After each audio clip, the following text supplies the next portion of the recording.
What is going on, guys? Welcome to another video. We are doing some front load control arm bushes. It's a nice poly ones, I might add. SuperPro for the DC5 just there. So I'm gonna get into it.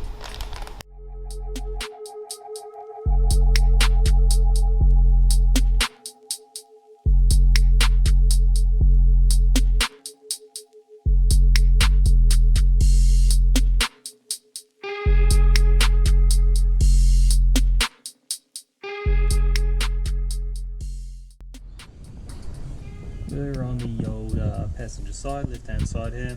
You can understand why I've suggested these get replaced. They are fairly well cooked. You can actually feel the car walk around on the throttle, braking, just general existence. It walks, it follows the road, and it's going to prematurely wear the tyres and everything as well. And yeah, so we're just going to chuck in the new caster ones, which help quite a lot, quite considerably. The more caster you can get into the RSX or DC5, the better. They're quite limited from factory, and there's no real adjustment on them either. Now, removal is pretty straightforward. You've got this bolt here. You've obviously got the bolt at the back. This one there. You've also got your sway bar and the lower ball joint here. So, also very simple, no real special tools required, but if you've got a ball joint separator, a fork type one, that would help, and some Allen keys, because usually these sway bar links, the internal, it has an internal hex on the thread there, so what happens is they get all crusty and rusted. The nut ends up grabbing and just spinning the whole thing, so having Allen keys also helps. Other than that, pretty straightforward. I'll have a look at that one down there, so you can see the hex head in there. And yeah, let's get into it, pull it out.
Alright, so when it burns all this bushing out, I have the wire brush back on it. You see there is some cracking around these welds, and on the inside is what I noticed. I'm not sure if you can see the inside. So I noticed it's split there, and when you just look at it, it doesn't look too bad, but I actually think that's bent. There's a little bit of rail damage on this car as well underneath, so I'm thinking this might actually be cactus, it might actually be bent. Don't really want to keep proceeding with installing new bushes if it is bent, so what we can do, actually, I've got my DC5, it's lack of motor. There is a little bit of a kink in it, but it's just the welds. The welds kind of seem a little bit how you're going on that one. So might pull mine off and do a direct comparison just to make sure.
guys, so summing up this video real quick, we've done the bushes, we've done rear subframe and trailing arms, all of that stuff back there, bled the brakes.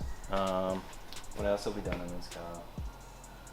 Done a new cold air intake, gave it a bit of a clean. Came up to a bit of an issue. You saw when I was bleeding the clutch that there was plenty of air in there. I actually spent about 6-7 hours trying to bleed that clutch, and it was cooked. Like, there was so much rust and stuff in there. It built up in the slave, so I pulled the slave off, tore that down, gave it a real good clean, put it back together, put it back in, and it still wouldn't even gravity bleed, which is just crack it, let the fluid run through. Wouldn't even do that. So tried to pressure bleed it, wouldn't even do that, and constantly pumping on that pedal, trying to get some pressure in there and trying to get the air out. Wouldn't happen, so I've ended up taking out the clutch master, pulled it apart, and we got it here full of rust. Like, she is chockers, absolutely chockers. Like, that is some schmoo. And the spring itself was so rusted that it's actually broken into all of these small pieces, which, you know, it's not ideal, especially when you're trying to bleed it.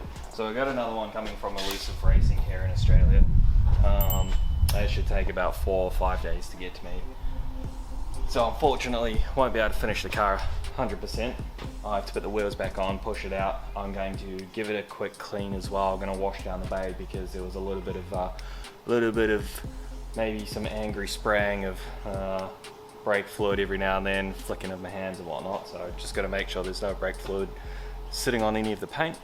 And then we'll bring another car in. I'll start another video. I've got 6 other cars, so we've got quite a lot of work to do. 7 other cars and 2 motors, not including my own motor. So yeah, I'll chuck the wheels back on there, and that's the end of this video, guys. I'll do another video for the clutch master install and kind of just tie off everything, finish the car, jump in, go for a drive, see how she performs. And yeah, thank you for watching, and we'll see you in the next one.